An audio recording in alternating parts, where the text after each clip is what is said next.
নবীর জীবনের লক্ষ্য আমাদের জানতে হবে কিনা? কি মনে হয় আপনাদের? রাসূলের জীবনের লক্ষ্য আমাদের জানা দরকার আছে? কেন জানবো আমরা? কারণ রাসূলকে মানা ফরজ। যাকে মানতে হয় তাকে জানতেও হবে। আগে জানো তারপরে মানো, এটা ইসলামের একটি নীতি। কোরআন মাজিদের প্রথম আয়াত নাজিল হলো ইকরা বিস্মি রাব্বিকাল্লাযী খালাক, পড়ো তোমার রবের নামে যিনি সৃষ্টি করেছেন। আল্লাহ তাআলা চাইলে আকিমুস সালাহ বলেও কোরআন নাজিল শুরু করতে পারতেন। আল্লাহ তাআলা চাইলে কুতিবা আলাইকুমুস সিয়াম বলেও কোরআন নাজিল শুরু করতে পারতেন, কিন্তু আল্লাহ আকিমুস সালাহ বলে শুরু করেননি। যদি আল্লাহ এক নম্বরে বলতেন নামাজ পড়ো, নামাজ কায়েম করো, এখন নামাজ কেমনে পড়ে আমরা জানি না, না জানলে পড়ব কি? এজন্য আগে জানা তারপরে মানা। তিনি নাজিল করলেন ইকরা, ইকরা মানে পড়ো। এ কোরআনের মাঝে যা বলা হবে তা তোমরা পড়ো। পড়ার সাথে জানার সম্পর্ক আছে না নাই? জানতে হলে পড়ার কোনো বিকল্প নাই। বাংলাদেশের লোকেরা যদিও এখানে খুব দুর্বল, আমাদের দেশের লোক পড়ে বেশি না শোনে বেশি? হ্যাঁ, এই যে শীতকালে কত হাজার মাহফিল হয় তার কোনো হিসাব নিকাশ নাই। রাতেও হয়, দিনেও হয়, মাগরিবের পরেও হয়। যদি ফজরের ফরও দিত, বক্তা ভালো হইলে ফজরের ফরও শ্রোতা আসত। কিন্তু যারা শুনতে আসে তাদের মাঝে রাসূলুল্লাহর পুরা জীবন পড়েছে এমন লোকের পার্সেন্টেজ কত? যেমন আজকের মাহফিলে যারা আছেন, নবীজির জীবনীর উপরে বাংলা ভাষায় তো অসংখ্য বই আছে, প্রথম থেকে শেষ পর্যন্ত পড়ে শেষ করছে। এখানে যদি আমরা পার্সেন্টেজ হিসাব করি 10% পাওয়া যাবে কিনা সন্দেহ। তো যে রাসূল আমাদের জীবনের মডেল, তার জীবনী পড়লেন না তো আপনি জানবেন কেমনে? 30 বছর নামাজ পড়ে, 40 বছর নামাজ পড়ে, কপালে কালো দাগ আছে, দাড়িও লাল হয়ে গেছে, সাদা দাড়িওয়ালা মানুষ বুড়ো হয়ে গেছে, অথচ সূরা ফাতিহা বিশুদ্ধ পারে না, এমন নামাজি আছে কিনা? আজকের মাহফিলে মোটেও নাই। সূরা ফাতিহা নিয়ে দেখেন লাহানে জলি, অনেকের সূরা ফাতিহাতে পাবেন। আমার প্রিয় ভাই, ইসলাম পড়ে জানা লাগে, শুনে শুনে নয়। হ্যাঁ, আমরা শুনবো, কোরআনের কথা শুনতে হবে, সেটাও হাদিসে, কোরআনে সেটাও আছে। ওয়াইদা কুরিয়াল কুরআনু ফাসতামিউ লাহু ওয়ানসিতু। আল্লাহ তাআলা বলছেন যখন কোরআন পড়া হবে তখন তোমরা মনোযোগ দিয়ে শ্রবণ করো। শোনার কথাও আছে, কিন্তু এক নাম্বার যে আয়াত নাজিল হলো সেটা শোনো না পড়ো। বলেন তাহলে গুরুত্ব কোনটার বেশি, শোনার না পড়া? তা আপনারা বেশি শোনেন, পড়েন কম, তাহলে আল্লাহর কথা মানলেন কই? ইসলাম বুঝতে হলে বেশি পড়তে হবে, পড়তে রাজি হওয়া লাগবে। আল্লাহ বলছে পড়ো, সুতরাং পড়তে হবে। পড়ার সাথে জানার সম্পর্ক সবচেয়ে বেশি। রাসূলুল্লাহ আমাদের জীবনের জন্য মডেল। তিনি দুনিয়ায় কেন আসলেন আমরা জানবো, এজন্যই জানবো কারণ তাকে মানতে হবে। মানা জানা দুটার মাঝে জানার সিরিয়াল আগে, মানার সিরিয়াল পরে। এখন রাসূলুল্লাহ কেন আসছেন এটা জানার পরে চুপ থাকার সুযোগ নাই। যা জানলেন তা মানলেন কিনা হাসরের দিন আলাদা জবাব দিতে।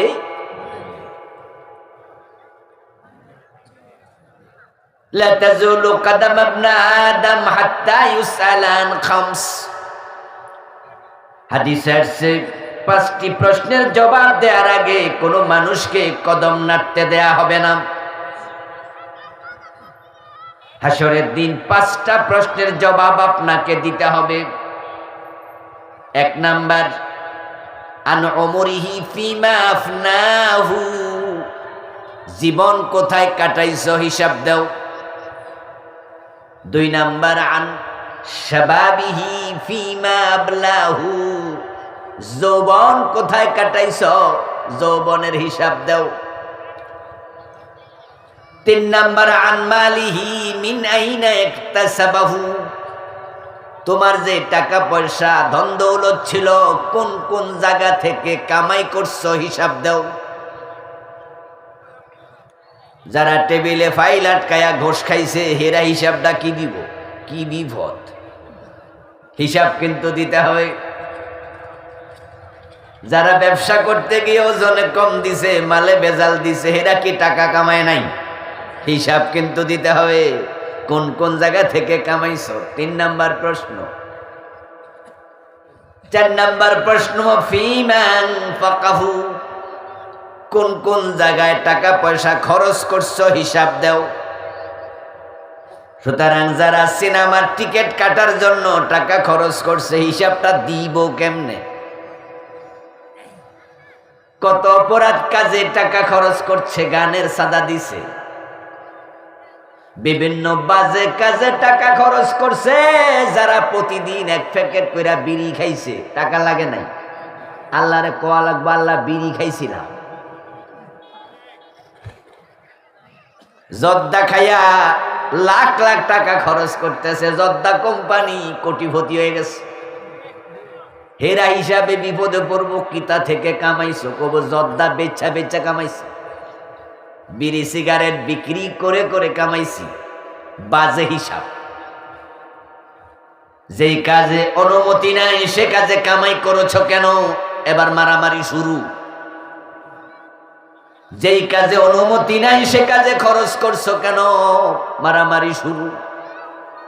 5 নাম্বার প্রশ্ন, ওয়ামা আমিলা বিমা আলিমা, এবং যা শিখেছো জেনেছো তার কতটুকু আমল করেছো হিসাব দাও। রাসূলুল্লাহকে জানা ফরজ, জানার পরে বাড়ি চলে যাবেন সুযোগ নাই, মানাও ফরজ। কারণ জানার পরে মানলেন কিনা তার হিসাবও দিতে হবে। জানলেই মানতে হবে, কি বিপদ! এজন্য অনেক কয় যা শিখতামই না। কারণ জানলেই তো আবার আল্লাহ জিগাইব, জানছো যে মানছনি। ছোটকালে চা দোকানে বসে যখন নাস্তা পানি খাইতাম, মাঝে মাঝে অতি পণ্ডিত টাইপের কিছু লোক চা দোকানে গল্প গুজব করতে শুনতাম। বলতো যে হুজুররা জানেও বেশি, হুজুরদের হিসাবও হইব বেশি, আর আমরা জানিও কম, আমাদের হিসাবও কম। ওরা মনে করে যে না জানলে মনে হিসাব নাই। বলুন তো, হ্যাঁ, এমন কথা বলার লোক বলে, এখনো বলে আছে। আচ্ছা বলেন তো, জানা নফল না ফরজ? তো জানার পরে মানাটা এটাও কি নফল না ফরজ? তো যে জানলো মানলো না, হে ফরজ তরক করছে একটা, আর যে জানেও নাই মানেও নাই হে করছে কয়টা? তো যারা কইছে আমরা জানি কম হিসাব কম, কথাটা একবারে উল্টা হইল, ফাও কথা হইল। অনেকেই চিন্তা মাথায় লালন করে, আল্লাহ জিজ্ঞাসা করলে বলবো আল্লাহ আমি জানি না, সরি আমারে মাফ করে দাও। সে ভাবছে যে জানি না বললেই আল্লাহ হয়তো ছেড়ে দেবে। আমার প্রিয় ভাইরা বলুন তো, না জেনে বিষ খাইলে অসুবিধা আছে কিনা? তো আপনি যদি না যায় না বিষ খান, আর গলার মাঝে বিষ ঢুকে যখন কলিজা ফানি কইরা ফেলবে, আর আপনি বলবেন যে ওই বিষ মারস কেন, আমি জানি না, বিষে ছাইরা দিব। এজন্য এগুলো বাজে চিন্তা, শয়তান ধোকায় ফেলে রেখেছে। আপনি যে জানেন না, এই কথাটা আল্লাহর কাছে 1 পয়সার দাম নাই। আল্লাহ বলবেন যে কেন জানলি না? আমি তো 1 নম্বরে বলেছি ইকরা। আমার তো প্রথম অর্ডারটাই ছিল পড়, পড়লে তো জানতি, পড়িসনি কেন? কেন পড়লি না?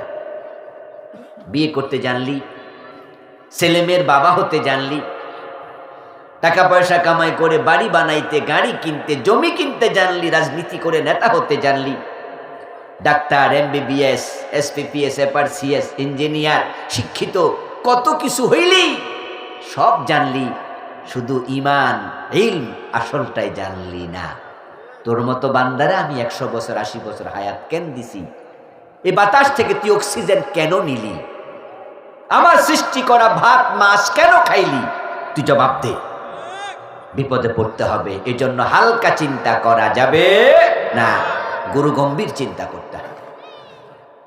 সূরা সাফের 9 নম্বর আয়াতে প্রিয় নবীজির জীবনের লক্ষ্য আল্লাহ বললেন।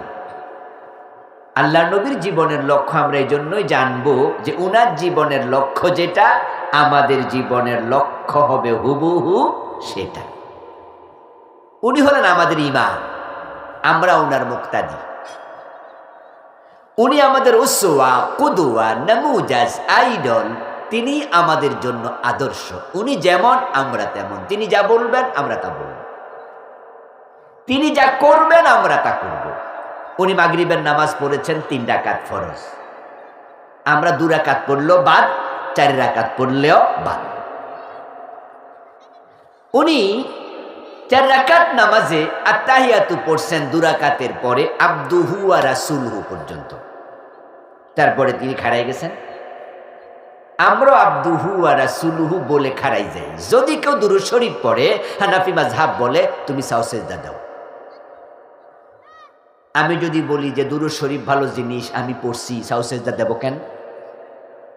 তখন হানাফি মাযহাব বলে তুমি দুরূদ শরীফ পড়লা কেন? রাসূল পড়ে নাই, বেশি ফাকনামি করছো, জরিমানা দাও। আচ্ছা, সাও সেজদা কি শকে দেয় না জরিমানা হিসেবে দেয়? তো দুরূদ শরীফ পড়লে আবার কিসের জরিমানা? দুরূদ শরীফ তো ভালো জিনিস। আপনারা বলেন না দুরূদ শরীফ কি খারাপ জিনিস? একবার দুরূদ পড়লে 10টা রহমত পাওয়া যায়। তা আপনি যুক্তি দিবেন যে আমি আত্তাহিয়াতু পড়ছি, আজকে হাতে একটু সময় আছে, কোনো কাম কাজ নাই, তো ভাবছি যে রহমত কিছু বেশি করে কামাই, এজন্য আমি দুরূদ শরীফ পড়ছি। হানাফি মাযহাব বলবে না, রাসূল যাহা করে নাই তা করার অধিকার তোমার। তুমি সাও সেজদা দিয়ে জরিমানা দাও, জরিমানা দিয়ে তুমি মনে মনে বলো সরি, আমি ভুল করেছি। আল্লাহর হাবিব যা করেছেন তার বাহিরে যাওয়ার কোনো অধিকার উম্মতের নাই। রাসূলুল্লাহ সাল্লাল্লাহু আলাইহি ওয়াসাল্লামের জীবনের আইডিওলজির সাথে আমাদের আইডিওলজি মিলবে। উনার স্ট্রাকচারাল ডিজাইন যাহা, উনিরা যা রেখে গেছেন, কোথা যা যা করেছেন তা করব, বাড়াবো না কমাবো না। এজন্যই তো আমরা কিছু মানুষ আছি, যেখানে দেখি কেউ বাড়াইছে আমরা বিরোধিতা করি, যেখানে দেখি কেউ কমাইছে আমরা বিরোধিতা করি। আমরা কোনো যুক্তির আশ্রয় নেই না। যখন দেখি বাংলাদেশের 53 বছরে চোর ধরে হাত কাটে নাই, ডাকাত ধরে শুলে দেয় নাই, জেনা করলে পাথর মারে নাই, মদ খাইলে 80 বেত লাগায় নাই, রাসূলের ইসলাম এগুলো ছিল। আমরা চিৎকার দিয়ে দিয়ে বলছি বাংলাদেশ এগুলো নাই, এগুলো চালু করতেই। রাসূলের ইসলামের মাঝে ছিল লা ইলাহা ইল্লাল্লাহ জিকির। যখনই দেখছি কোন ফির লা ইলাহা ইল্লাল্লাহর মাঝে ইল্লাল্লাহ চালু করে দিছে, লা ইলাহা বলে না, শুধু ইল্লাল্লাহ বলে। আমরা বলি ইল্লাল্লাহ নামে রাসূল জিকির করে নাই, তুমি কেন কমাইলা? আমরা যখন দেখি কেউ ঈদে মিলাদুন নবী নামে 3 নাম্বার ঈদ বানাইছে, তখন আমরা বিরোধিতা করে বলি রাসূল ঈদে মিলাদুন নবী করে নাই, তোমরা কেন বাড়াইলা? আমরা বাড়াইলেও বাধা দেই, কমাইলেও বাধা দেই, কারণ আমরা জানি নবী মুহাম্মদের সে কমানো যাবে না, বাড়ানো যাবে না, নবীকে আদর্শ বানাতে হবে, ঠিক না? উনি যেমন আমরাও তেমন, উনি আমাদের আইডল। ইমাম যদি সামি আল্লাহু লিমান হামিদা বলে দাঁড়ায়া যায়, মুসল্লি রুকুতে থাকার কোন অধিকার মুসল্লির আর নেই। আমরা জানি যে রুকুতে তাসবিহ পড়ে সুবহান রাব্বিয়াল আযীম কয়বার? 3 বার। আরে ভাই 3 বার পড়ে, আচ্ছা একবার পড়লেও হয়ে যাবে, 3 বার সুন্নাহ। তা আপনি সুবহান রাব্বিয়াল আযীম একবার পড়ছেন বা 2 বার পড়ছেন, এর মাঝে ইমাম সামি আল্লাহু লিমান হামিদা বলে খাড়াই গেছে। আপনার জন্য দায়িত্ব হচ্ছে যতটুকু পড়ছেন অতটুকু সে দাঁড়ায় যান। রুকু করা ফরজ, রুকুর মাঝে তাসবিহ পড়া সুন্নাত। আবার বলছি, রুকু করা কি আর রুকুর মাঝে তাসবিহ পড়া কি? ইমামের অনুসরণ করা কি? ফরজ। তা আপনি সুবহান রাব্বিয়াল আযীম পড়তেছেন, যে তাসবিহ পড়েন ওই তাসবিহ হলো সুন্নাত। ইমাম যখন সামি আল্লাহু লিমান হামিদা কয়ে খাড়াইয়া গেছে, এখন তাকে অনুসরণ করে দাঁড়াইয়া যাওয়া ফরজ। গুরুত্ব কি সুন্নতের বেশি না ফরজের বেশি? তো রাসূল আমাদের ইমাম, তিনি আমাদের নেতা।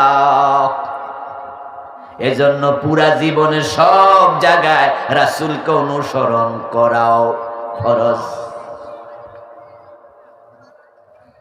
আল্লাহ বলছে, মান ইউতিইর রাসূল ফাকাদ আতা আল্লাহ। কোরআনে আল্লাহ বলেন যে আমার রাসূলকে অনুসরণ করলো সে যেন আমি আল্লাহকেই অনুসরণ করলো। রাসূলুল্লাহকে অনুসরণ না করলে উম্মতের কপালে জান্নাত নাই। রাসূলুল্লাহকে অনুসরণ না করলে জান্নাত পাওয়ার কোনো সুযোগ নাই। আল্লাহর নবীর অনুসরণের সাথে আপনার জান্নাত জড়িত করে দিয়েছেন আল্লাহ। আমার আগের বক্তা আয়াতটা বারবার পড়েছে, আপনাদেরকে বলেছে, কুল ইন কুনতুম তুহিব্বুনাল্লাহ ফাত্তাবিউনি ইউহিব্বুকুমুল্লাহ। আগের বক্তা বলে নাই, আমি শুনছি এখান দিয়ে যাওয়ার সময়। আল্লাহ বলছে, প্রিয় নবীজি আপনি মানুষকে জানায়া দেন, ও দুনিয়ার লোকেরা, তোমরা যদি আল্লাহকে ভালোবাসতে চাও, আল্লাহর ভালোবাসা পেতে চাও, ফাত্তাবিউনি, আমি নবীকে অনুসরণ করো। এখন প্রিয় নবীর জীবনের লক্ষ্য না জানলে আপনার জীবনের লক্ষ্য কি বানাবেন? ও প্রিয় ভাইরা, লক্ষ্যহীন জীবন চলবে না। আল্লাহ তাআলা নবী মুহাম্মদকে যেই লক্ষ্যে পাঠাইছে, আমরা তার উম্মত, নবী আর আসবে না, ওই দায়িত্ব উম্মতকে পালন করিতেই হবে। প্রিয় নবীজি হচ্ছেন ইঞ্জিনের মতো, আমরা হচ্ছি রেলগাড়ির ডাব্বা, বগির মতো। রেলগাড়ির ইঞ্জিন কি পিছনে থাকে না সামনে থাকে? সামনে যে ইঞ্জিন থাকে, বগি যদি ওই ইঞ্জিনের সাথে নিজেকে অ্যাটাচ করে দিতে পারে, তাহলে ইঞ্জিন টেনে টেনে বগিকে নিয়ে চলে। ইঞ্জিন যাবে যেখানে, বগি যাবে সেখানে। আর যদি অ্যাটাচ না হয়ে বিচ্ছিন্ন হয়ে যায়, ইঞ্জিন চলে যাবে, বগি পড়ে থাকবে। রাসূলের জীবনের লক্ষ্যের সাথে আপনার লক্ষ্য মিলবে, রাসূল টেনে টেনে জান্নাতে পৌঁছাবে। আর মিলাবেন না, পথে পড়ে থাকবেন, জান্নাত পাবেন না।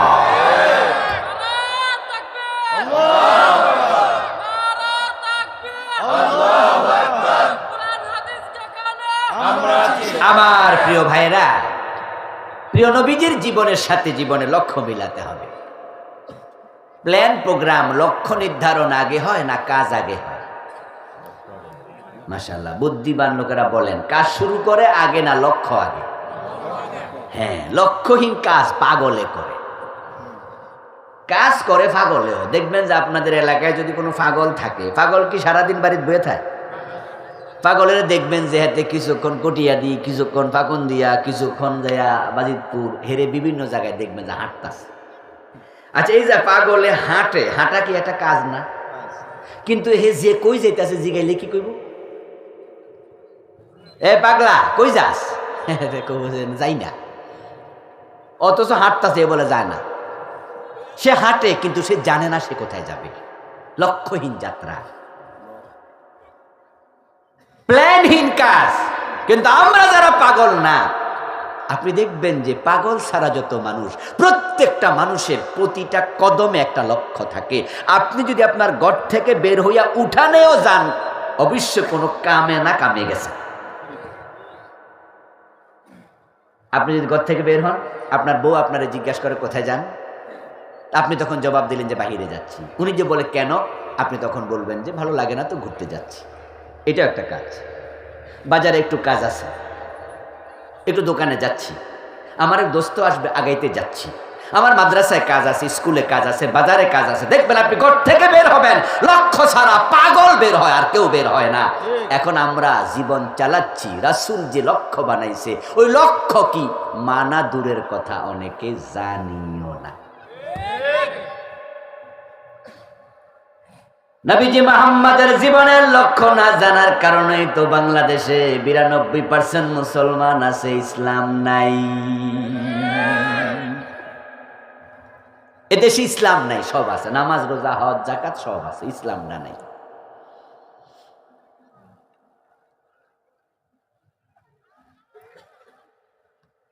বড় দুঃখের কথা। এক টিচার তার ছাত্রকে হাতির রচনা পড়ালো। হাতির রচনা পড়াইয়া শিক্ষক এবার ছাত্রদেরকে বলতেছে, তোমরা কি হাতি দেখেছো? স্টুডেন্টরা বলল জি স্যার। কেউ বলল যে সরাসরি দেখেছি স্যার কাছে, কেউ বলেছে দেখেছি চিড়িয়াখানায়, কেউ বলেছে স্যার দেখেছি তবে টেলিভিশনে, কেউ বলল যে স্যার দেখিনি তবে আপনি যে পড়াইছেন বুঝছি যে হাতিটা এরকম, ছবি টবি তো দেখছি। আচ্ছা, কে পারবে ব্ল্যাকবোর্ডে হাতির ছবি আঁকতে? গত এক সপ্তাহ ধরে তো পড়ালাম। একজন স্টুডেন্ট হাত তোলা দিয়ে গেল, চক হাতে নিল, ব্ল্যাকবোর্ডের সামনে হাজির, হাতির ছবি এঁকে দেবে। যেই মাত্র ব্ল্যাকবোর্ডে চক বসাইল, টিচার বলে থাম, হাতি আঁক, তবে হাতির সুর আঁকা যাবে না। ছাত্র ভাবছিলাম যে সুর দিয়া শুরু করি, মাথাটা আঁকি। স্যারে মানা করছে, যা শুরু করব পেট দিয়া। যেই পেট আঁকবে পিঠ আঁকবে, বলে পেট পিঠ আঁকা যাবে না।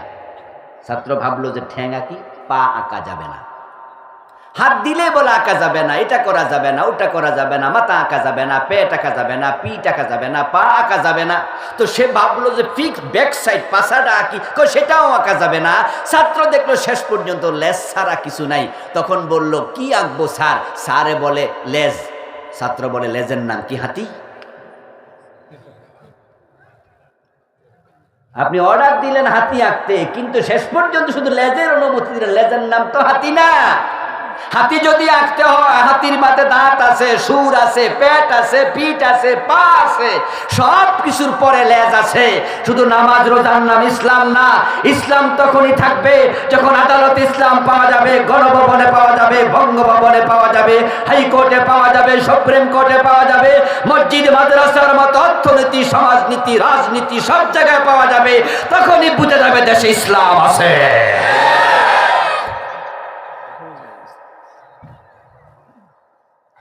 এখন কি ইসলামের আইনে হাইকোর্টে কোনো মামলার রায় হয়? সুপ্রিম কোর্টে হয়? জজ কোর্টে হয়?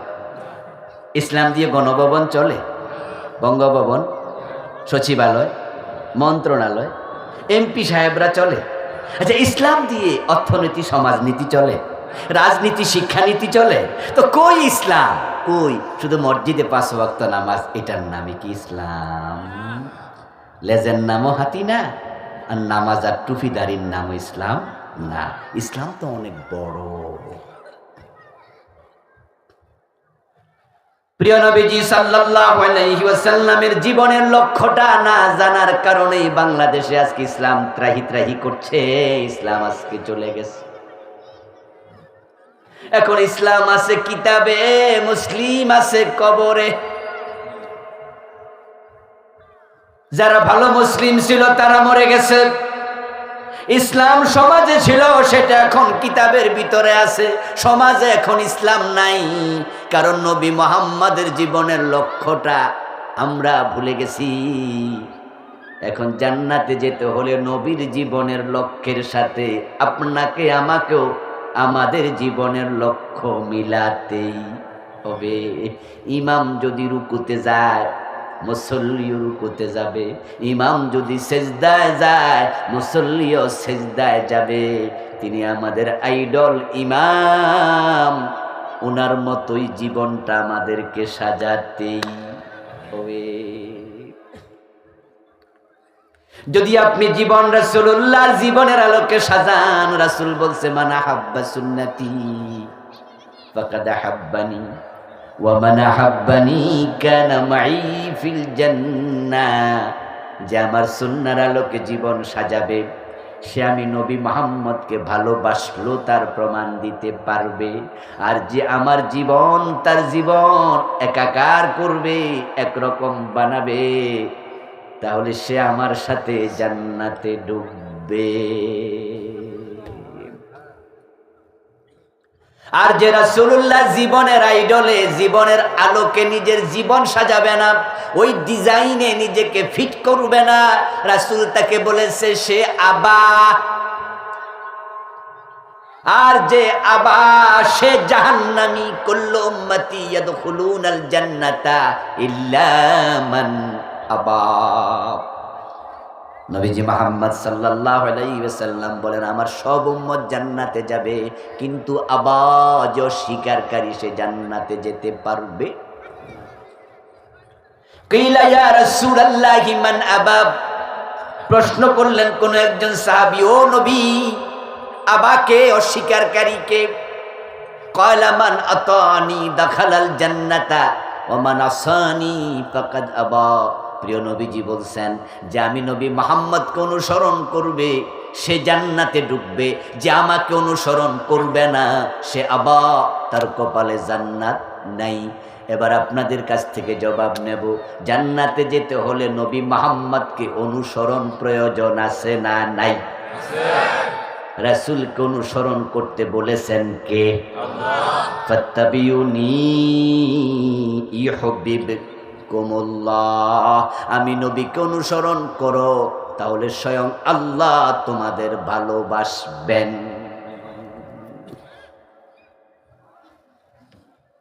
আল্লাহর হাবিব সাল্লাল্লাহু আলাইহি ওয়াসাল্লাম ছিলেন জীবন্ত কোরআন। তিনি ওহীকে এমন ভাবে মানতেন, কোরআনে যা আছে তিনি কোনোটাই ছাড়তেন না, সব অনুসরণ করতেন। এজন্য নবীজির জীবনটা হলো কোরআনের জীবন্ত ব্যাখ্যা। এ কোরআনে যা আছে তিনি সেটা প্র্যাকটিক্যাল দেখাইছে। মা আয়েশাকে প্রশ্ন করা হয়েছিল, ওমা খুলুকু রাসূলিল্লাহি সাল্লাল্লাহু আলাইহি ওয়াসাল্লাম। তাবি বললেন, ও মা আয়েশা, রাসূলুল্লাহকে আমি চোখে দেখিনি, জানতে এসেছি নবীজি মুহাম্মাদের চরিত্র কেমন ছিল, কর্ম কেমন ছিল। মা আয়েশা আমাকে উল্টা প্রশ্ন করলেন, আওয়ালাম তাকরাইল কোরআন, তুমি কি কোরআন পড়নি? ওই তাবি জবাব দেয়, হ্যাঁ পড়েছি। মা আয়েশা এবার বলে, কানা খুলুকুল কোরআন, কোরআন যদি পড়ো রাসূলের চরিত্র কর্ম কেমন তা প্রশ্ন করে জানা দরকার নাই, কোরআনই হলো রাসূলের চরিত্র। এ কোরআন রাসূলুল্লাহ আমাদেরকে প্র্যাকটিক্যাল আমল করে করে দেখাইছে। যদি আমরা জান্নাতে যেতে চাই তাহলে আমরা কোরআন এবং রাসূলের জীবন আচার সুন্নাহ দুইটাকে একসাথে মানতে হবে। এ দুটার বাহিরে চলার সুযোগ নাই। পরিতাপের সাথে বলছি, আমাদের দেশে কিছু মানুষ বাহির হয়েছে ইদানিং, যাদের নাম দিয়েছে তারা আহলে কোরআন, বিভ্রান্ত পথভ্রষ্ট সম্প্রদায়, যারা ইদানিং হাদিস মানা তারা যাবে না বলছে, হাদিস মানতে নিষেধ, তারা নিষেধ করে যে হাদিস দরকার নাই। ওরা মানুষকে বিভ্রান্ত করছে, নাম দিয়েছে আহলে কোরআন। আমি বলি তোরা তো কোরআনও মানুষ না, কোরআন যদি মানতি তাহলে কোরআনেই তো আছে ফাত্তাবিউনি, আমি নবীকে মানো, আর নবীরে মানার নামে তো হাদিস মানা, ঠিক না? রাসূল যা বলেছেন তা বলো, রাসূল যা করেছেন তা করো। প্রিয় নবীজিকে আল্লাহ বলছে ওয়ারকাউ ওয়াসজুদু, মুসলমানদেরকে আল্লাহ বলছে রুকু করো, সেজদা করো। এখন রুকু করতে হলে মাথা ঝুঁকাইতে হয়, সেজদা করতে হলে কপাল মাটিতে ঠেকাইতে হয়, এটা তো কোরআনে নাই। এখন আল্লাহ বলছে রুকু করো, আল্লাহ বলছে সেজদা করো, কিন্তু সেজদা করতে হলে কপালটা জমিনে লাগাও, এটা তো নাই। রুকু করতে হলে একটু মাজাটা বাঁকা করো, এটা তো নাই। এবার নবীজি মুহাম্মদ বলেন সাল্লু কামা রাআইতুমুনি উসাল্লি, তোমরা নামাজ পড়ো সেভাবে আমি নবী মুহাম্মদকে নামাজ পড়তে দেখেছ যেভাবে। ওরা মানুষকে বলে যে হাদিস মানলে ঝামেলা, হাদিসের মাঝে জাল আছে, জয়ীফ আছে, হাদিসের মাঝে এই আছে ও আছে, বিভ্রান্তি তৈরি করে বলে, এজন্য হাদিস বাদ দেও। অথচ প্রিয় নবীজি সাল্লাল্লাহু আলাইহি ওয়াসাল্লাম ১.৫ লক্ষ সাহাবীর সামনে বিদায় হজের দিন ভাষণ দিতে গিয়ে বললেন, হতে পারে এই মাঠে এই দিনে তোমাদের সাথে আমার আর দেখা হবে না, আমি নবী চলে যাব, তবে তোমাদের মাঝে দুটি জিনিস রেখে যাব। তারাকতু ফীকুম আমরাইন লান তাদিল্লু মা তামাসসাকতুম বিহিমা। আমার রেখে যাওয়া দুটি জিনিস যতদিন আঁকড়ায়া ধরতে পারবে ততদিন পথ হারা হবে না। ১ নাম্বার কিতাব আল্লাহ, আল্লাহর কিতাব কোরআন। দ্বিতীয়টা সুন্নতি, আমার সুন্নাহ হাদিস। রাসূল কয় কোরআন ধরো হাদিস ধরো, আরে জালেমগুলো বলে কোরআন ধরো হাদিস ছাড়ো। যদি হাদিস মানুষ ছেড়ে দেয় ইসলাম থাকবে না, কারণ কোরআন হচ্ছে একটি সংক্ষিপ্ত কিতাব, এর মাঝে সার্বিক বর্ণনা নাই। যেমন কোরআনে আছে ওয়ালিল্লাহি আলান নাস হিজ্জুল বাইতি মান ইসতাতা ইলাইহি সাবিলা, যাদের পক্ষে কাবা ঘর জিয়ারত করা সম্ভব তারা যেন কাবা জিয়ারত করতে যায়, হজ করতে যায়। কিন্তু হজ করতে গেলে ৯ তারিখে আরাফার মাঠে যাওয়া লাগবে, এটা তো আর কোরআনে নেই। আচ্ছা, যারা বাংলাদেশ থেকে হজ করতে যায় তারা কি আরাফার মাঠে যায় না? আচ্ছা, আরাফার মাঠে না গেলে হজ হইব না? তো কোরআনে তো আরাফার মাঠের কথা নাই। হজ করতে গেলে ইহরাম পড়বে, ইহরাম পড়তে হলে লাব্বাইক আল্লাহুম্মা লাব্বাইক বলা লাগবে, এটা কোরআনে কই আছে? কাবা শরীফ তাওয়াফ করার জন্য আল্লাহ বলছে ওয়ালিয়াতাওয়াফু বিল বাইতিল আতীক, তোমরাই স্বাধীন ঘর কাবাকে তাওয়াফ করো। কিন্তু তাওয়াফ করতে হলে 7 বার চক্কর দেয়া লাগবে, এটা তো কোরআনে নাই। এটা রাসূল নিজে প্র্যাকটিক্যাল দেখাইছে। তাই কোরআন বুঝতে হলে হাদিসের কাছে যেতেই হবে।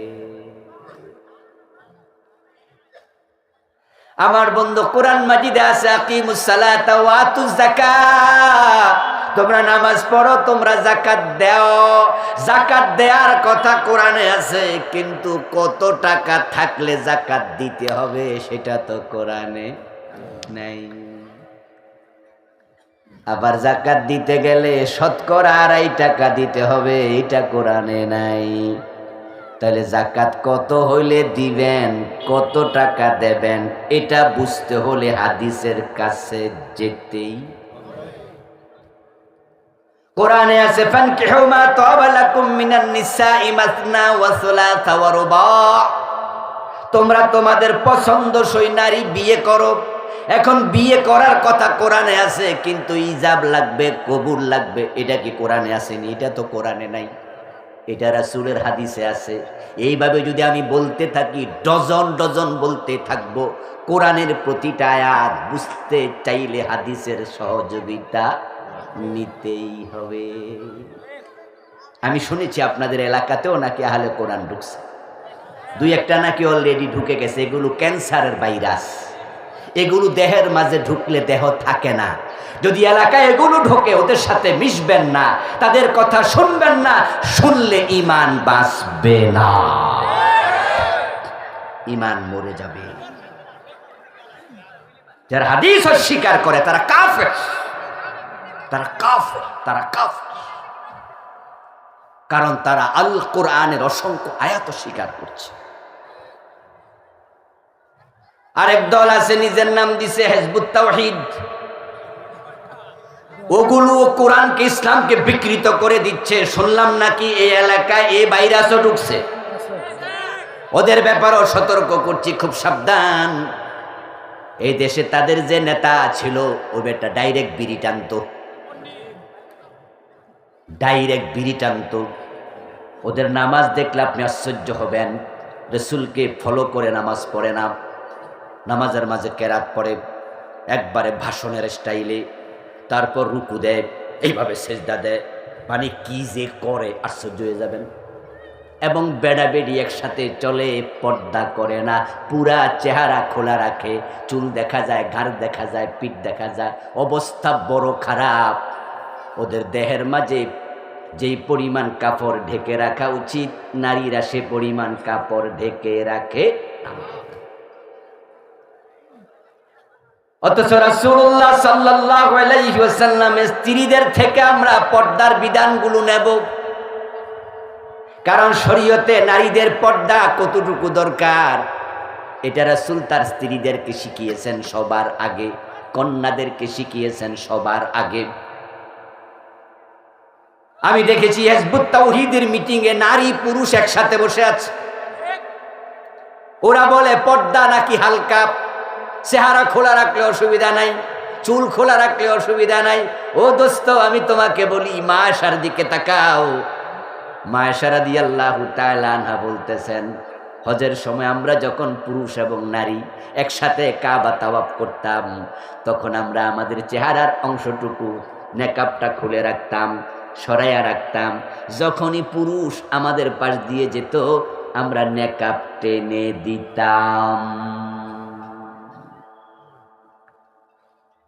সহিহ বুখারীতে এসেছে, যুদ্ধ থেকে ফেরার পথে মা আয়েশা রাদিয়াল্লাহু তাআলা আনহা একবার হারিয়ে গিয়েছিলেন। মা আয়েশা রাদিয়াল্লাহু তাআলা আনহাকে রেখে কাফেলা চলে গেছে।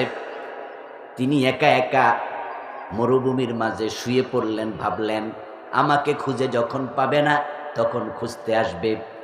পিছনে যিনি খুঁজতে আসছিলেন ওই সাহাবীর নাম ছিল সাফওয়ান ইবনু মুআত্তাল রাদিয়াল্লাহু তাআলা আনহু।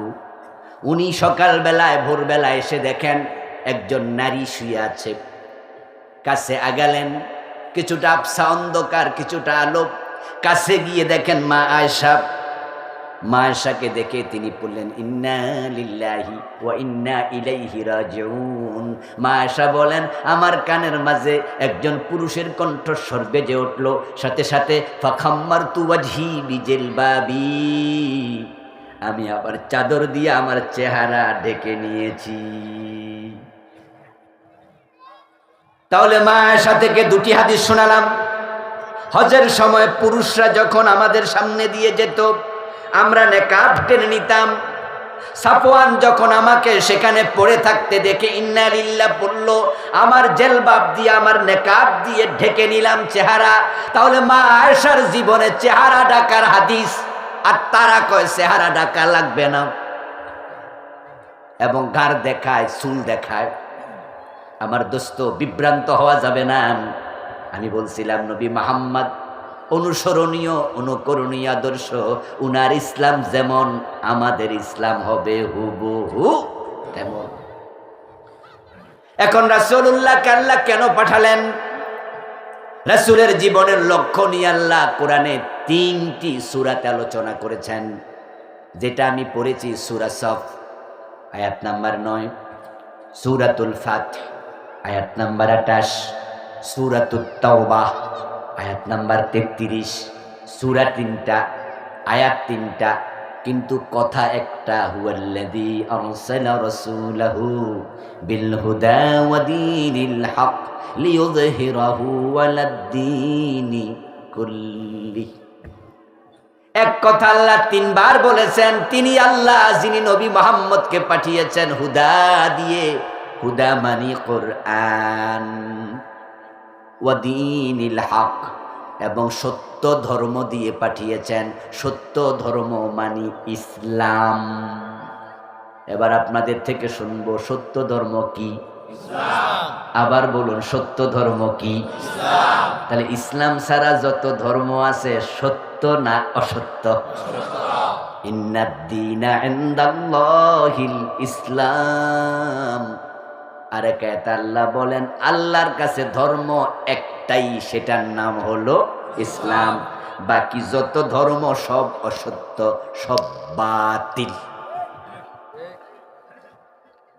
এজন্য আমরা ইসলামকে সর্বশ্রেষ্ঠ ধর্ম বলবো না একমাত্র ধর্ম বলবো? মাশাআল্লাহ, ভুল করা যাবে না। আমাদের কিছু ভাইয়েরা ভুল করে, আমরাও বলি, মাঝে মাঝে বলে ফেলি, স্লিপ অফ টাং হয় যে ইসলাম সর্বশ্রেষ্ঠ ধর্ম। সর্বশ্রেষ্ঠ মানে কি? অনেকগুলাই শ্রেষ্ঠ, তার মাঝে এটা 1 নাম্বার। এই তো কথা, এটা শ্রেষ্ঠ, এটা শ্রেষ্ঠ, এটা শ্রেষ্ঠ, আর এটা হলো সবগুলার মাঝে শ্রেষ্ঠ। তাহলে তো আপনি আরো শ্রেষ্ঠ আছে স্বীকৃতি দিলেন, দেওয়ার পরে একটাকে এক নাম্বারে রাখলেন। তো ইসলাম কি অনেক ধর্মের মাঝে সেরা না একমাত্র ধর্ম? বাকি সব বাতিল। জাল টাকা টাকা নয়, জাল ভোট ভোট নয়, জাল দলিল দলিল নয়, ইসলাম ছাড়া যত ধর্ম আছে এগুলা আসলে ধর্মই না। আমরা ভুল করতে করতে হিন্দু ধর্মকেও সনাতন ধর্ম বলি। আমাদের বাংলাদেশি সাংবাদিকরা বলে, অনেক ফেসবুক ইউজার দেখি হিন্দুদের যখন মূর্তি পূজা আসে তখন পোস্ট দেয়, সনাতন ধর্মাবলম্বীদের মূর্তি পূজার শুভেচ্ছা জানাচ্ছি। সনাতন শব্দের অর্থ হচ্ছে প্রাচীন। প্রাচীন শব্দের বাংলা আরেকটা অর্থ হলো পুরাতন। আচ্ছা বলুন তো, আদমের ধর্ম কি হিন্দু ধর্ম ছিল না ইসলাম? তো পুরাণ ধর্ম কোনটা? আচ্ছা এর সে কি পুরাণ আরেকটা ছিল? পৃথিবীর প্রথম মানুষকে, চুপ থাকেন না, শীত লাগে তো জোরে কথা বলে শীত যাবো, বলেন প্রথম মানুষকে। আদমের ধর্ম কি হিন্দু ধর্ম? কি ছিল? তাহলে সনাতন ধর্ম কোনটা হবে? ডেফিনিট ইসলাম, নিঃসন্দেহে পুরাতন ধর্ম ইসলাম।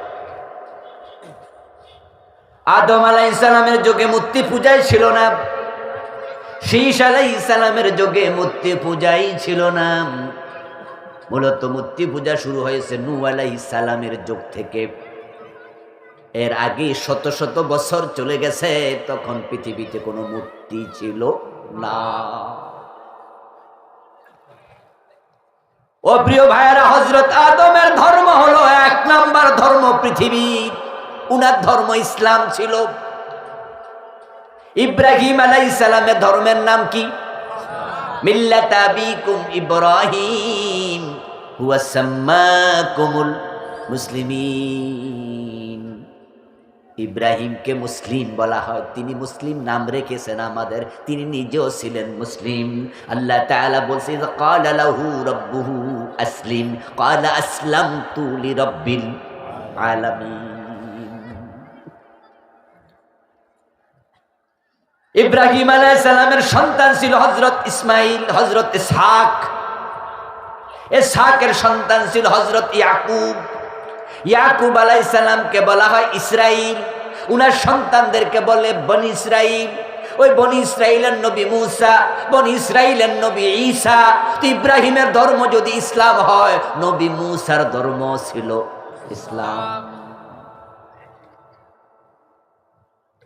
হুয়া সাম্মাকুমুল মুসলিমিন। হযরত ইব্রাহিম তো আমাদের নাম রাখছে মুসলিম। তাহলে ইব্রাহিম তার পরবর্তী সন্তানদেরকে বলছে, এই তোরা সবাই মুসলমান। তো উনার সন্তান তো হযরত ইসহাক, ইসহাকের ছেলে ইয়াকুব, ইয়াকুবের পরবর্তী প্রজন্ম মুসা, ঈসা। তো তাদের বাপদাদা যদি মুসলিম হয়, তারা মাঝখান দিয়ে ইহুদি হবে কেমনে, খ্রিস্টান হবে কেমনে? এই জন্য মূলত তাদের ধর্মটাও ছিল ইসলাম। পরবর্তীতে ওরা নিজেদেরকে নাসারা পরিচয় দিত, মুসলিম পরিচয় দিত না। এটা তারা কোপাল ফোরা। যেমন বাংলাদেশে আমরা সবাই বলি আমরা মুসলিম, কিন্তু যারা কাদিয়ানি তারা ডিরেক্ট নিজেদেরকে মুসলিম বলে না, তারা বলে আহমদিয়া মুসলিম। জানেননি আপনারা? জানেননি? যারা কাদিয়ানি তারা নিজেদেরকে কি বলে? তারা আহমদিয়া মুসলিম জামাত। আচ্ছা, আমরা যেখানে যারা আছি, আমরা কি নিজেদেরকে মুসলিম ছাড়া কিছু বলি? আমরা বলি আমরা মুসলিম। কিন্তু কাদিয়ানীদের কপাল ফোরা, তারা নিজেদেরকে শুধু মুসলিম পরিচয় দেয় না, সরে গেছে। ওই খ্রিস্টানরাও তাই, ইহুদিরাও তাই। তাদের নবী মুসার ধর্ম ইসলাম, খ্রিস্টানদের নবী ঈসার ধর্ম ইসলাম। ইব্রাহিমের সন্তান তারা। এজন্য আল্লাহর কাছে পৃথিবীতে ধর্ম একটাই, সেটার নাম হলো ইসলাম। ইসলাম যদি নূহ নবীর ধর্ম হয়, ইসলাম যদি আদম নবীর ধর্ম হয়, তাহলে সনাতন ধর্ম হিন্দু কেমনে হলো? বরং আমরা প্রপাগান্ডা শিকার। অতি ব্যবহার হতে হতে হতে হতে অনেক সময় দেখা যায় অসত্য কথা অসত্যে পরিণত হয়ে যায়। এখন ইসলাম আমাদের ধর্ম। নবী মুহাম্মদ সাল্লাল্লাহু আলাইহি সাল্লামকে সত্য ধর্ম ইসলাম নিয়ে আল্লাহ পাঠালেন। কোরআন নিয়ে পাঠালেন। এবার তিনি বলছেন কেন পাঠাইছি শোনো, কারণ হলো লিয়ুযহিরাহু আলাদ্দীনি কুল্লি, আমি আল্লাহ চাই আমার নবী এ কোরআন এবং ইসলাম নিয়ে পৃথিবীতে যাবে, যাওয়ার পরে কোরআন এবং ইসলামকে সব ধর্মের উপরে বিজয়ী করে দিবে।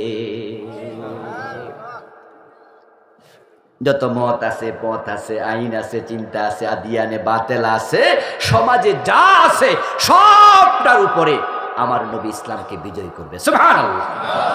দ্বীনের বিজয় ছিল নবী মুহাম্মদের জীবনের একমাত্র লক্ষ্য। قال رسول الله صلى الله عليه وسلم الاسلام يعلو ولا يعلى, রাসূল বলে ইসলাম বিজয়ী হতে এসেছে, ইসলাম পরাজিত হতে আসে নাই। ইসলাম পরাজিত হতে আসে নাই। এই জন্য যত নবী ইসলাম নিয়ে এসেছেন হয়তো শহীদ হয়েছেন, না হয় বিজয়ী হয়েছেন। সুবহানাল্লাহ। হয়তো শাহাদাত, না হয় বিজয়। আপনি তাকিয়ে দেখেন নবী সুলাইমানের দিকে। ইসলামকে তিনি এস্টাবলিশ করেছেন, তিনি রাষ্ট্রপ্রধান ছিলেন। উনার কথা শুধু মানুষ না, জিনেরা পর্যন্ত শুনেছে। পিপিলিকা পর্যন্ত নবী সুলাইমানের কথা শুনত। জিন আর পিপিলিকা পাখি নয়, এক পাখি তো সুলাইমানের মজলিস থেকে ছুটি না নিয়ে চলে গেছে। ওই পাখির নাম ছিল হুদহুদ। ওই হুদহুদ পাখি যখন ছুটি নেয় নাই, হযরত সুলাইমান বলেছিলেন লাআযবান্নাহু, হে কেন ছুটি নিল না? আসলে আমি জবাই করে দেব, অথবা আমার কাছে উপযুক্ত কারণ দর্শাতেই হবে। পাখি উনার কথা শুনতো। শুধু পাখি, জিন, পিঁপড়া নয়, ওয়ালি সুলাইমানের রি, আল্লাহ কোরআনে বলে আমি বাতাসকেও সুলাইমানের অনুগত করে দিয়েছি। বাতাসও নবী সুলাইমানের কথা শুনতো। তাজরি বিআমরিহি, তাজরি বিআমরিহি, বাতাস সুলাইমানের কথায় চলতো। সুলাইমান নবীর বাবার নাম ছিল দাউদ আলাইহিস সালাম। নবী দাউদের দিকে তাকান, তিনি ইসলামকে এস্টাবলিশ করেছিলেন। দাউদ ছিলেন প্রেসিডেন্ট, দেশের রাজা। জালুতের মতো জালেমকে তালুত হত্যা করেছে, ইসলামকে প্রতিষ্ঠিত করেছেন।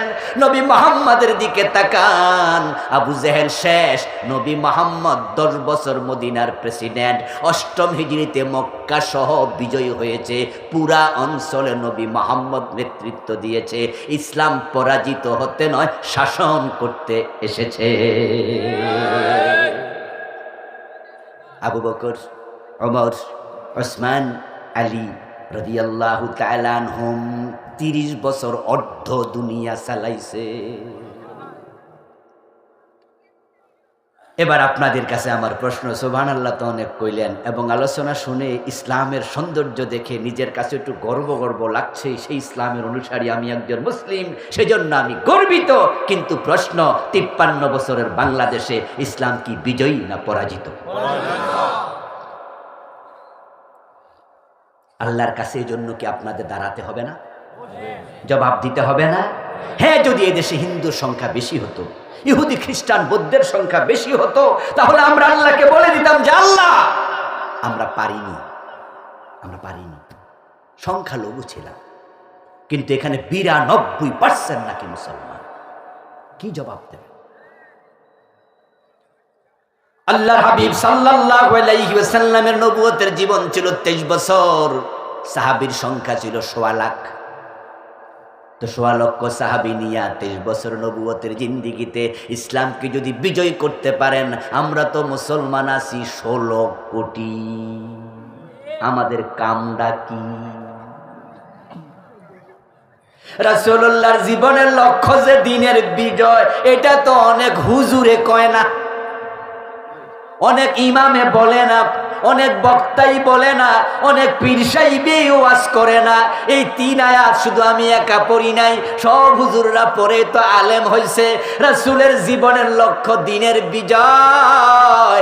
এই ওয়াজ সমাজে না থাকার কারণে দিন বিজয় হয় না। সব হুজুরেরা যদি দিন বিজয়ের পক্ষে কথা বলতো, দিনের বিজয় হতে 6 মাসও লাগবে না। কারণ 92% মুসলমান তো রেডি আছে।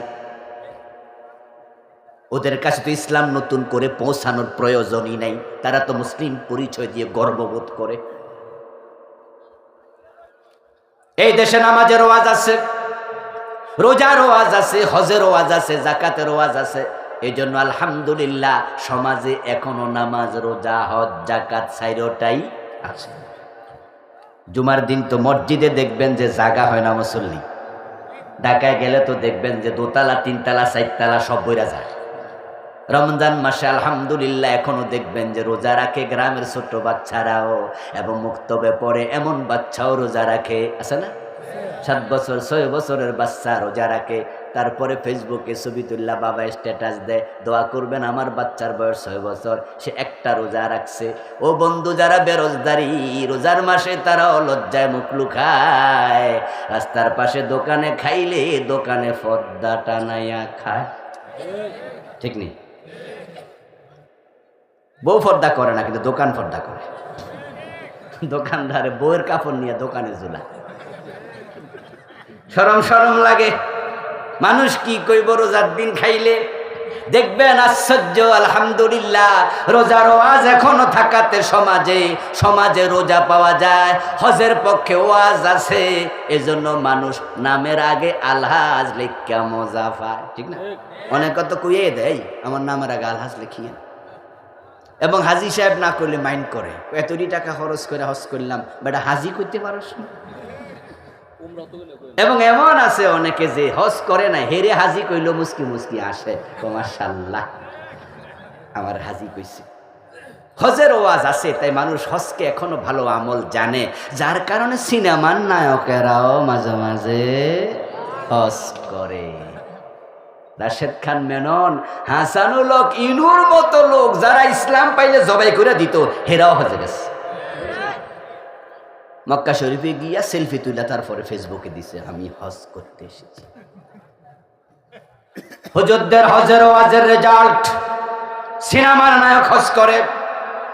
নামাজের ওয়াজের রেজাল্ট, সুদখোর জুমার দিন মসজিদে যেতে হয়। রোজার ওয়াজের রেজাল্ট, বেরোজগারি দরজা পর্দা টানে খেতে হয়। যদি এমন ওয়াজ দিন কায়েমের হতো, তাহলে মানুষেরা দিন কায়েমের পক্ষ এসে যেত। কিন্তু এমন অসংখ্য মসজিদ বাংলাদেশে আছে, যেদিন মসজিদ বানাইছে সেদিন থেকে আজ পর্যন্ত রাসূলের জীবনের লক্ষ্য সম্পর্কিত যে আয়াত আছে, ওই আয়াতের ওয়াজ একদিনও হয় নাই। এমন বক্তাও আছে যারা জীবন ও দিন কায়েমের ওয়াজ করে। এমন পীর আছে যারা জীবনেও দিন বিজয়ের ওয়াজ মুরিদদের কাছে শোনায় নাই। যার কারণে তো দিন নাই। বরং আমরা যারা দিন বিজয়ের ওয়াজ করি, ওই যে মাঝখানে বইয়া বইয়া দোস্তরে কয় রাজনীতি শুরু করছে রে, নাই? নামাজের ওয়াজ করলে রাজনীতি হয় না, কারণ কোরআনে নামাজের কথা আছে তো। রোজার ওয়াজ করলে রাজনীতি হয় না, কোরআনে রোজা আছে তো। কিন্তু ইসলাম কায়েমের কথা বলে রাজনীতি, কারণ কোরআনে ইসলামের কায়েমের কথা নাই। এটা হুজুর বানায়া কইতাছে, ঠিক না? এটা হুজুর বানায়া কইছে। আমার রাসূল যেমনে দাড়ি রাখছে এটা যদি সুন্নাহ হয়, রাসূল যেমনে ঘুমাইছে সেভাবে ঘুমানো যদি সুন্নাহ হয়, রাসূল যে হাতে খাইছে ওই ডান হাতে খাওয়া যদি সুন্নাহ হয়, রাসূল যে পা দিয়া মসজিদে ঢুকছে ডান পা দিয়া ঢুকে যদি সুন্নাহ হয়, আমার নবী 10 বছর মদিনা কোরআন দিয়া চালাইছে, রাষ্ট্র কোরআন দিয়ে চালানো রাসূলের সুন্নাতে বুঝি নাই।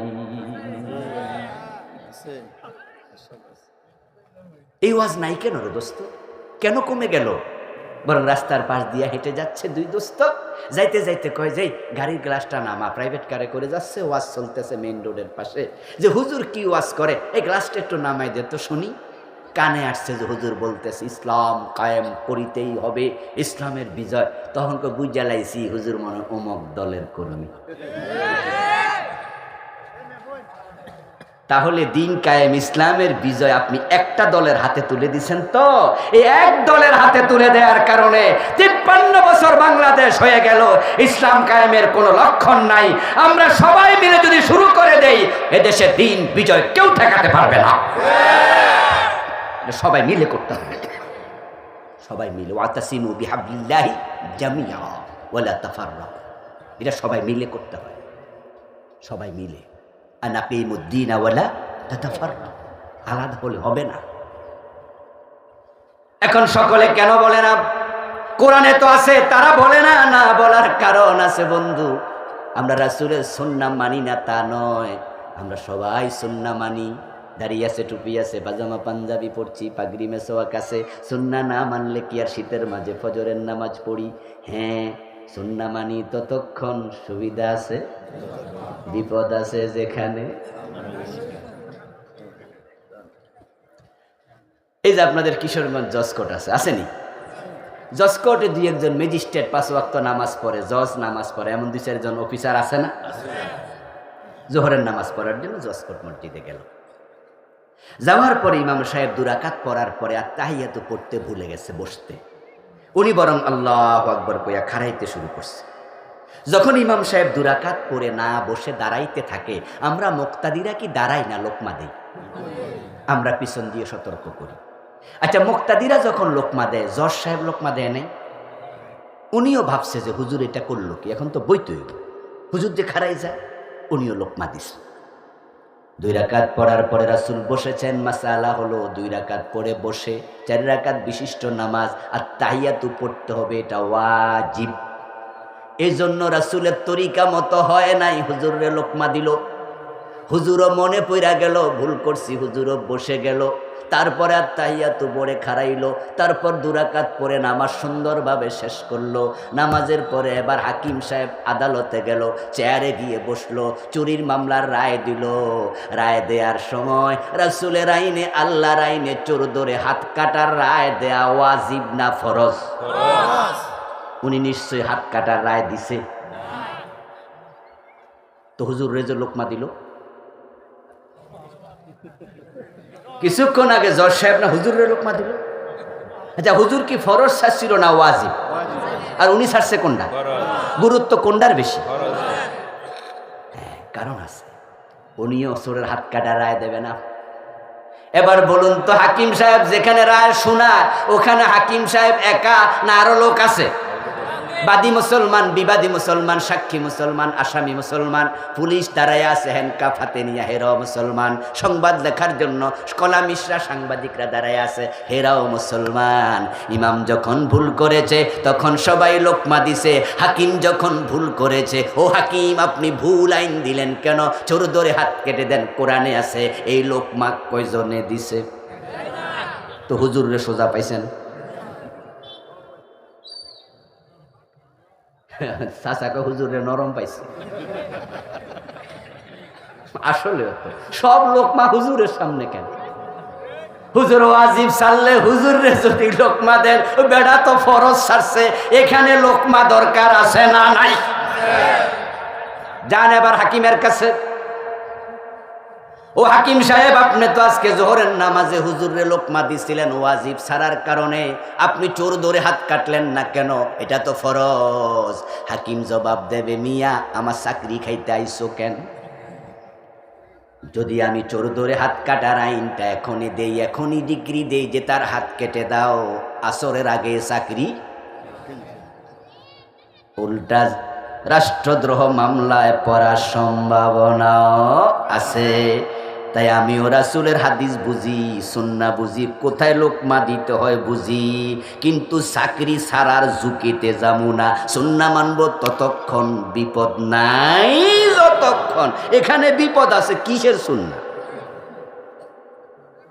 এবার বলুন, যারা আছে আদালতের মুসলমান, সাক্ষী, বিবাদী, আইনজীবী, ও মিয়ারা, ও অ্যাডভোকেট, তোমরা কেন চিৎকার দিয়ে বললা না হাকিম কোরআনে আছে চোর ধরে হাত কাটো, আপনি কেন কাটেন না? হাত কাটার আইন দেন, কেন বলো না? তখন তারা বলবে আদালত অবমাননার মামলা খাবো বুঝি। যেই মাত্র আদালতের হাকিমরা আপনি বলবেন যে আপনার রায় ভুল হয়েছে, চোর ধরে জেলে দেয়া যাবে না, হাত কাটতে হবে, কোরআনের অমক সূরাতে আছে, হাকিম পুলিশের দিকে তাকিয়ে বলবে এই অ্যারেস্ট হিম। দেশের আইনের বিরুদ্ধে কথা বলে আদালত উশৃঙ্খলতা তৈরি করে, তাকে অ্যারেস্ট করে। তাই আমরা বুঝে ওকেও লোকমা দেই না। তাহলে আমরা সুন্নাহ মানি ততক্ষণ, ঝুঁকি নাই যতক্ষণ। কান খুলে শোনো মুসলমান, সুবিধাবাদ জিন্দাবাদে মোমেন হওয়া যায় না। আচ্ছা, জান্নাতে যাওয়ার পথ কি একবারে ফুল বিছানো? হাসতে হাসতে পান সিবাইতে সিবাইতে জান্নাতে যাওয়া যায়?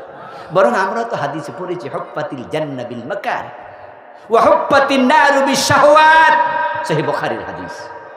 প্রিয় নবীজি বলেছেন জাহান্নামের চারদিকে শুধু আনন্দ দিয়ে ভরে রাখা হয়েছে, আর জান্নাতের চারদিকে কাঁটা কাঁটা কাঁটা। জান্নাতের পথ কখনোই ফুল বিছানো ছিল না। এটা বড় বন্ধুর, বড় দুর্গম, বড় মরুময়, বড় কণ্টকাকীর্ণ, বড় পিচ্ছিল। এই পথে হাসতে হাসতে ঢুকা যায় না রে দোস্ত, অনেক ঝুঁকি নিতে হয়। এখন আমাদের দেশের হুজুররাও জানে দিন বিজয়ের কথা কোরআনে আছে, বলে না, কারণ যে ইমাম বলছে তার চাকরি গেছে। আল্লামা সাইদির দিকে তাকায়া দেখছে জেলে গেছে, মামুনুল হকের দিকে তাকায়া দেখছে হক কথা বলাতে বউ দিয়া দর্শনের মামলা করছে। এখন হুজুর বোঝে দিন কায়েমের কথা বলে পাশের এলাকার অমুক হুজুর 3 বছরের জেলখানায়, 10টা মামলার আসামি, ফেরারি আসামি। এখন দিন কায়েমের কথা বইলা আমি বুঝি ঝুঁকিতে পড়ব। এই জন্য হুজুররা শুধু নামাজ রোজার ওয়াজ পর্যন্তই আছে। ও দোস্ত, হাসতে হাসতে জান্নাতে যেতে কেন চাও? কেন চাও? কেন চাও?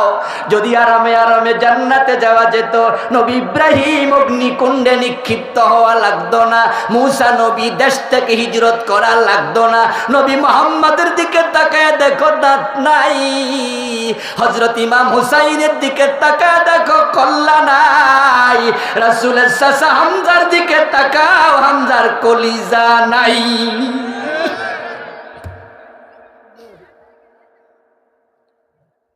আমির হামজা রাদিয়াল্লাহু তাআলা আনহু কলিজা দিছে, কলিজা হিন্দা বুক কেটে কলিজা বের করে কাঁচা চাবাইছে, বেলালের গলায় রশি লাগায় টানছে। হোসাইন ইয়াজিদের বিরুদ্ধে দাঁড়াইছে, তাই কল্লা দেয়া লাগছে। ইয়াজিদ রাষ্ট্র ক্ষমতা দখলে করে নিছিল, হোসাইন তার বিরুদ্ধে কেন দাঁড়ালেন? কারণ হোসাইন রাদিয়াল্লাহু তাআলা আনহু জানতেন ইয়াজিদ ছিল মদ্দেফ, মদ পানকারী, ও ছিল বেনামাজি। তাফসীর ইবনু কাসির প্রণেতা ইমাদউদ্দিন ইবনু কাসির রাহিমাহুল্লাহ, উনি একটা বিশাল ইতিহাসের কিতাব লিখছে, এটার নাম আল বিদায়া ওয়ান নিহায়া। ওই বইয়ের মাঝে উনি উদ্ধৃত করেছেন ঐতিহাসিকদের, আলেমদের বক্তব্য, ইয়াজিদ মদ পানকারী ছিল, তারিকুস সালাত ছিল। ইয়াজিদের দরবারে মদ পান করে মেয়েরা আল্লাহ পাতো, এটা ইতিহাসে আছে, বেদায়া নেহায়াতে আছে। রাসূলের সাহাবী হুসাইন জীবিত, ওমরের ছেলে আব্দুল্লাহ ইবনে ওমর জীবিত, আব্দুল্লাহ ইবনে আব্বাস জীবিত, আব্দুল্লাহ ইবনে আমর ইবনুল আস জীবিত, অসংখ্য বড় বড় সাহাবী জীবিত থাকতে এই মদখোর ইয়াজিদ রাষ্ট্রপ্রধান হয় কেমনে?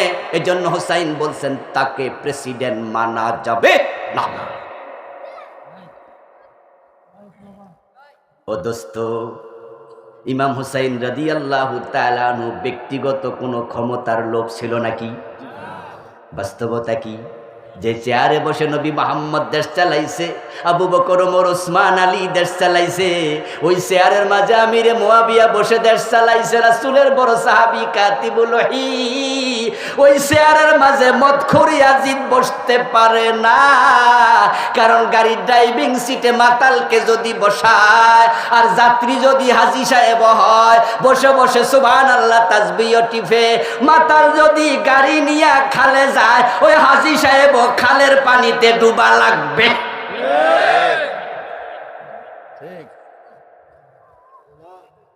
এখন আপনি জীবনের ঝুঁকি নেবেন না যে দিন কায়েমের কথা বললে মামলা খাওয়া লাগে, হামলায় পড়া লাগে, বিপদে পড়া লাগে।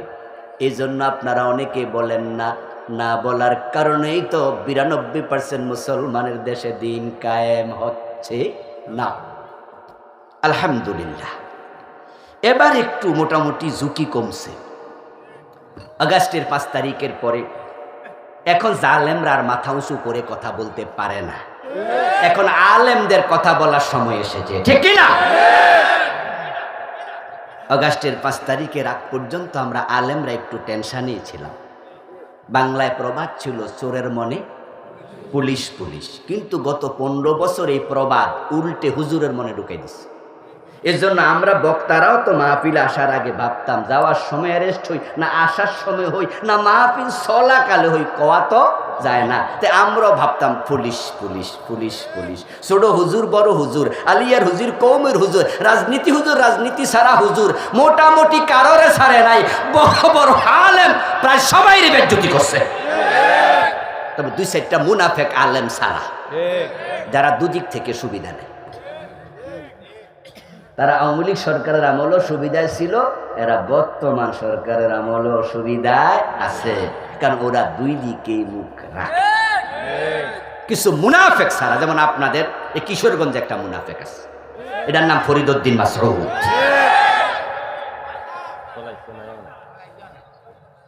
আলেম হিসাবে কিন্তু ছোট না, আলেম হিসাবে জাদ্রেল আলেম, ভালো জানে, আহলে ইলম, কিন্তু আল্লাহ তাকে পথভ্রষ্ট করেছে। সে এতটাই পথ হারা হয়েছে যে শাহবাগের মোড়ে নাস্তিকদের সাথে হাত মিলাচ্ছে। আর কত নিচে নামবে, কতটা নিচে নামবে, আর কি করলে একজনকে পথভ্রষ্ট না বলে থাকা যায়?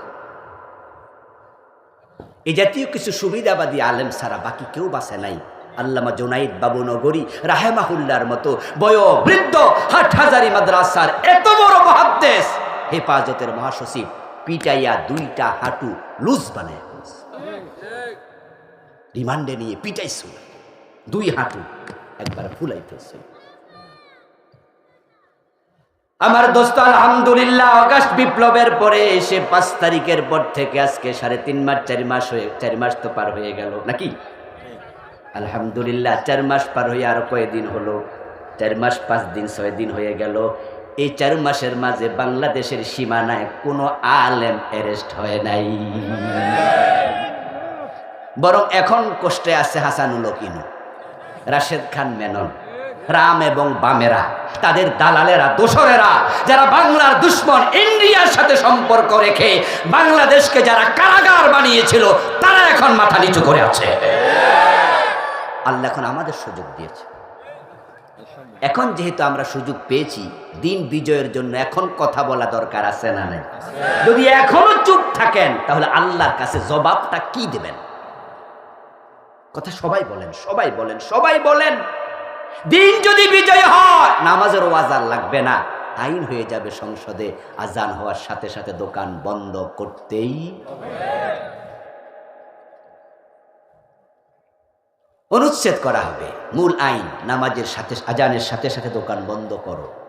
এবার অনুচ্ছেদ নাম্বার ক, যদি দোকানদার দোকান খোলা রাখে তাহলে তার লাইসেন্স বাতিল করা হবে।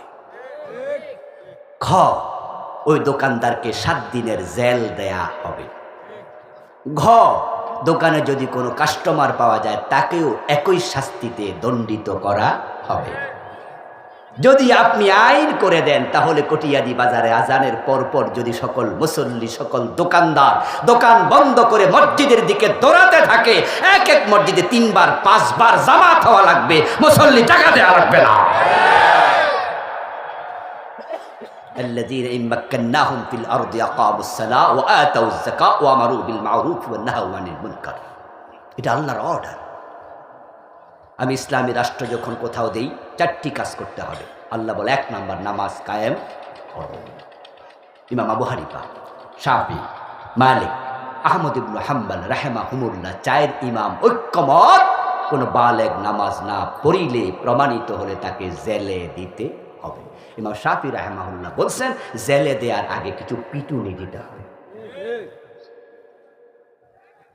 আমার প্রিয় ভাইয়েরা, নামাজের জন্য তাবলীগের ভাইয়েরা কত কষ্ট করলো, কত ওয়াজ করলো, কিন্তু বাজারে গেলে দেখবেন যে মসজিদে নামাজ চলে, ঠিক মসজিদের পাশের চা দোকানে টেলিভিশন চলে। মসজিদে নামাজ চলে, পাশের দোকানে চা দোকানে বসে বসে বিড়ি টানতেছে এমন মুসলমান আছে না নাই? নামাজ মন গড়া ইবাদত, মন চাইলে পড়লাম, মন চাইলেও পড়লাম না। দিন বিজয় হলে নামাজ না পড়ে থাকার কোনো অনুমতি মুসলমানের থাকবে না। দিন যদি বিজয় হয়ে যায় তাহলে দেশটা সোনার বাংলায় পরিণত হতে বেশি দিন লাগবে না রে দোস্ত। চুরি বন্ধ হয়ে যাবে, ঘরের দরজা খুলে ঘুমাবে, কারণ চুরি করলে হাত কেটে দেয়া হবে। যদি 2, 4টা 10টা 20টা চোরের হাত কাটা হয়, হাত কাটা চোর দেখে অন্য চোরেরা তারের মতো সোজা হয়ে যাবে। বাংলাদেশে যদি দেশের টাকা পাচার নামক চুরি বন্ধ করা যায়, সোনার বাংলা হতে 1 যুগের বেশি লাগবে না। আপনি কি জানেন প্রতিদিন বাংলাদেশ সরকারের ইনকাম কত? খনিজ পদার্থ লাগে না, স্বর্ণের খনি পাওয়া লাগবে না, দেশের টাকা এনাফ এনাফ এনাফ। তার প্রমাণ মালয়েশিয়া। মালয়েশিয়া স্বাধীন হয়েছে আমাদের 10-12 বছর আগে। ওই মালয়েশিয়াতে আপনারা অনেকে গিয়েছেন, আমি নিজেও গিয়েছি মালয়েশিয়া 2008-এর দিকে সম্ভবত। সেখানে গিয়ে দেখলাম যে 50 তালা বিল্ডিংয়ের সংখ্যা যে কুয়ালালামপুরে কত, হিসাব করে শেষ করতে পারবো না। টুইন টাওয়ারের পাশে দাঁড়িয়ে তার আঁকা উপরটুকু দেখতে চাইলাম, টুপি হাতে নিতে হলো, পরে নি যায়। যেখানে মালয়েশিয়া এতটা আগালো, বাংলাদেশে 53 বছর গেল, একটা 50 তালা বিল্ডিং এখনো নাই। কারণটা কি? মালয়েশিয়া তো খনিজ পদার্থ নাই, আমাদেরও তো নাই, তো তারা আগাইলো, আমরা কেন পিছালাম? শুধুমাত্র নেতারা চোর, নেতারা চোর। এই দেশের টাকা চুরি করে মালয়েশিয়া পাঠায়, সিঙ্গাপুরে পাঠায়, কানাডায় বেগম পাড়া বানাচ্ছে। নেত্রী কি বললেন? তার বাড়ির পিয়ন কত কোটি টাকার মালিক? কত? 400 কোটি টাকা। আমার ভাই এডি কি বেড়া চাকরি করে কামাইছে? কার টাকা? আপনাদের টাকা। আচ্ছা, এই যে মোবাইলে আপনারা 100 টাকা যখন ফ্লেক্সি লোড করেন, মোবাইলে যখন আপনি ঢুকান, সাথে সাথে 15 টাকা ভ্যাট সরকার নিয়ে যায়। আমার বন্ধু দাউদকান্দি হয়ে কত গাড়ি প্রতিদিন মেঘনা ব্রিজ পার হয়, প্রতি গাড়িতে টোল, এক দিন কোটি কোটি টাকা। যমুনা ব্রিজে আসে প্রতিদিন কোটি কোটি টাকা। আপনি যখন খরচ কিনেন তখন আপনাকে দিতে হয় ভ্যাট, যখন আয় করেন তখন দিতে হয় ট্যাক্স। আপনি জমির দলিল করতে যান, আপনি কারেন্ট ব্যবহার করতে যান, প্রায় জায়গাতে আপনাকে সরকারকে মোটা অঙ্কের টাকা দিতে হয়। একদিন কোটি কোটি টাকা রাজস্ব আয় হয়। এই টাকাগুলো দেশে যদি কাজে লাগতো, সোনার বাংলা হতে বেশি দিন লাগতো না। যেমন মালয়েশিয়া আগাইছে, বাংলাদেশও আগাতে পারতো। কিন্তু কেমনে আগাবেন? আমাদের নেতৃত্ব ওই মাহাতির মোহাম্মদের মতো সৎ হতে পারে নাই। ফিয়ন যদি 400 কোটি টাকার মালিক হয়, বাড়িওয়ালা কত কোটি টাকা খাইছে? শুধু এসালম গ্রুপ ইসলামী ব্যাংকের 18টি শাখা থেকে নাকি টাকা পাচার করেছে 80,000 কোটি।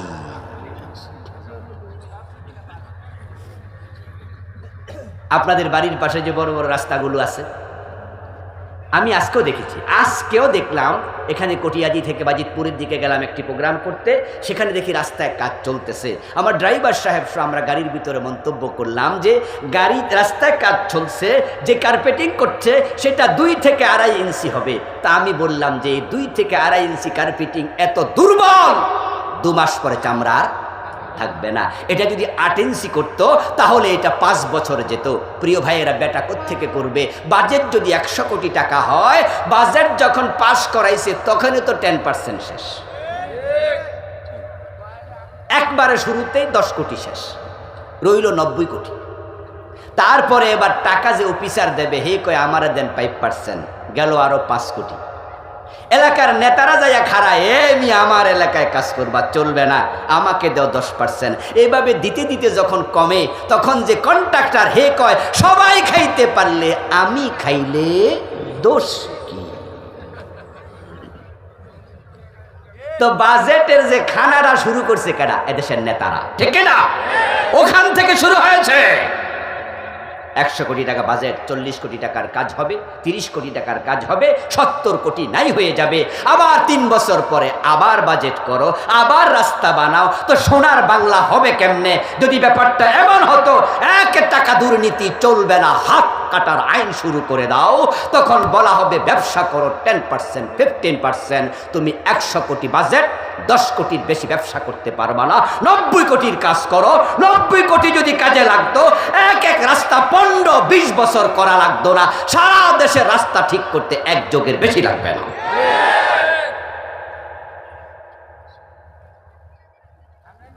এই দেশটা সত্যি সোনার বাংলা।